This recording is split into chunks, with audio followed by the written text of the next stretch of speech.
Yo, I'm Testament from Blake Remixed. I'm a hip hop artist.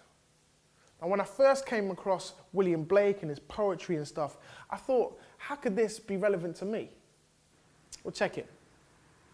Blake normally gets lumped in with those old poets back in the day from the Romantic movement, but he was like different to them. He wasn't a posh boy like Lloyd Byron or Percy Shelley. He was working class from the street. He said, my streets are my ideas and my imagination.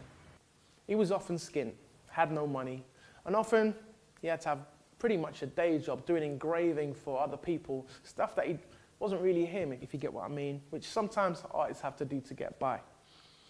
So he was never really recognized as a poet or an artist, and in fact, he died in poverty. Now, some people think the Romantic movement is all about nature and trees and blah, blah, blah, blah, blah. But really, the Romantic poets were reacting to their society around them. But Blake, he's not just reacting to society, he was ahead of his time. He was like a prophet, a visionary, a lone prophetic voice on the streets in the city 200 years ago. Now imagine you lived in Blake's time. Imagine you're born into a time where there's all this amazing technological change around you, living in one of the richest nations on earth where children are neglected just down the street. Imagine prime ministers are trying to bring down the national debt. Imagine Britain's being caught up in wars abroad. Imagine that society is telling us that empiricism, materialism, science is the only rational way, and imagination is bred out of schools. Imagine that some people are talking about the outrage done to nature and that we're destroying our environment.